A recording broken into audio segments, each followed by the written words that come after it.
They have dreams, they have desires. It's just like us.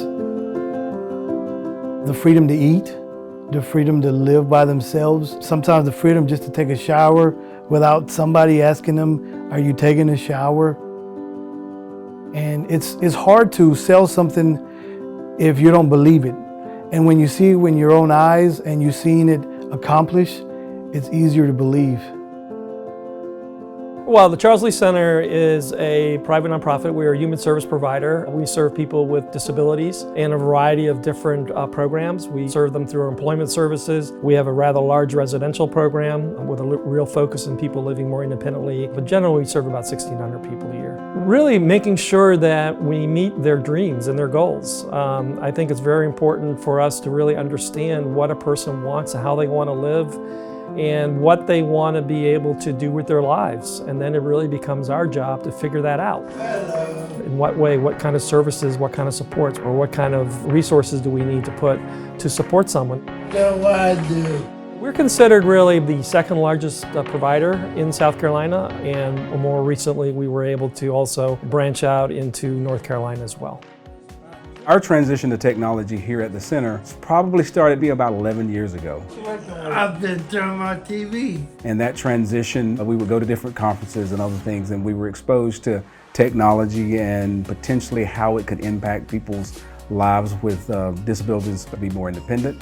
And so one of the things we came back with was, how many people do we support that really we're overserving? We were initially afraid that, well, now if we do that, what impact will that have on our budget? And so we said, well, we'll put all that aside. So I actually got the directors together and I said, well, let's just talk about it. And we came up with a list of 125 people that we said, we can identify these people can be more independent. Everybody said I can't do it by myself, so I put everybody wrong. It's very clear that technology needed to be part of our future. We knew that was going to be the right thing, just like the deinstitutionalization movement was years ago. For us, the biggest challenge really was overcoming resistance from our own staff initially, and really working with them over a while to really help them see the benefit of the technology. We have focus groups, talked a lot about fear. What are you afraid about? Some people are afraid because they don't know, they're afraid they don't know how to use it, they're afraid they're going to lose their job, they're afraid that something horrible is going to happen. And we had to talk all through those kinds of things. Everybody's not comfortable with technology.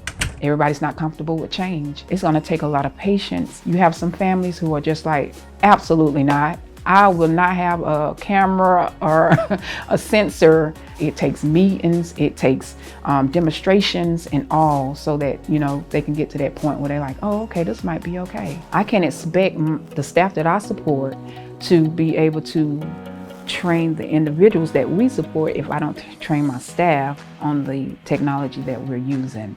Probably the biggest challenge is figuring out which technology is great for that one person. You might not know what that person needs at first. You might think you know, but until they try it out. Certain individuals, maybe getting them to understand certain technology. When I first did this 15 years ago, it was pretty much like a one set goal for everyone. Versus now everything is individually based on each person. Kind of like you're working with computers, but you're not, you are in a factory. But now you really realize you're working with people. And that's one thing I love about my company, because they always put the people first. That one thing we did do a couple years ago is we did training on person-centered.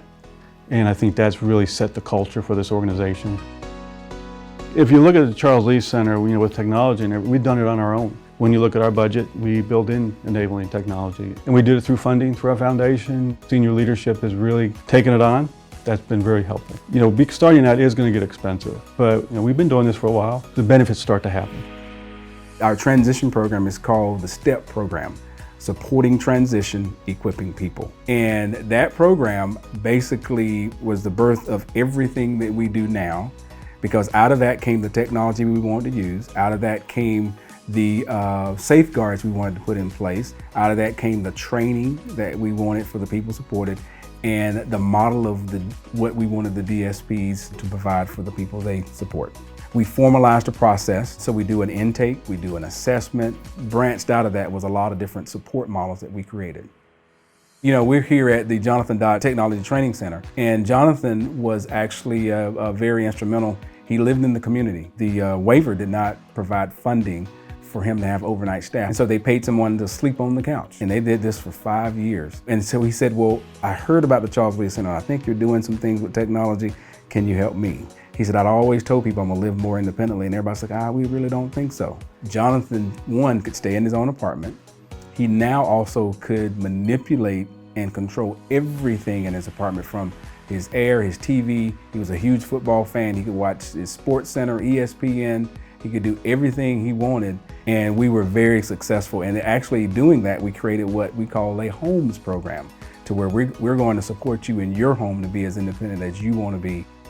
This area was developed to be able to bring in new hires and our individuals to come in and do some personalized training. Each room is very specific to the area, like the store or maybe the doctor's office.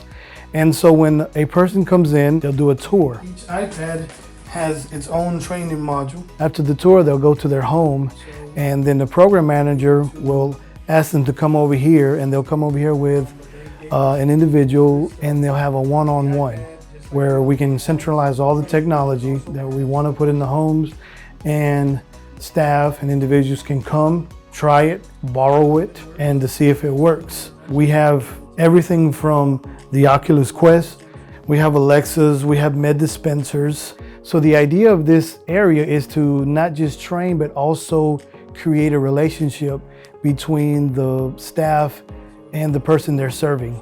So you're kind of getting a jump start. It helped to get me prepared. I'm still learning, I'm learning with them, so whatever that things come up that they need, then I'll figure out how to do it and apply it so I can better help them with it.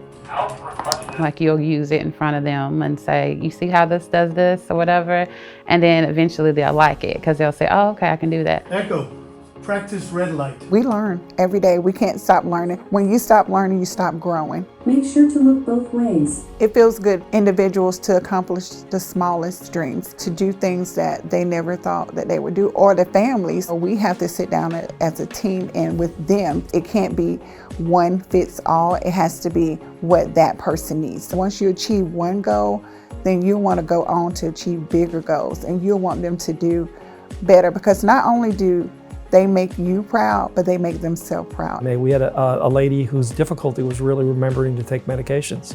That's what was holding her back. So the simple solution was a med dispenser. If we've done it the traditional way and said, well, you can't move until you know how to, until you remember how to take your meds, she would never be moving. But now we have technology that helps her.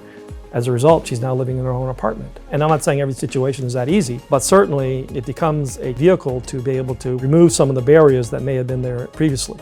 One of my guys, he loves his Echo Dot, especially around the holidays. He can listen to all the Christmas music he wants. One of my guys, he just loves to use his Nucleus because he could talk to his mom, and he doesn't get to see her that much because she lives farther away. When I'm cooking for the guys, if I not being able to have the Echo go off and play the music I like, or the favorite radio station I like, I'll be lying if I say I didn't enjoy that.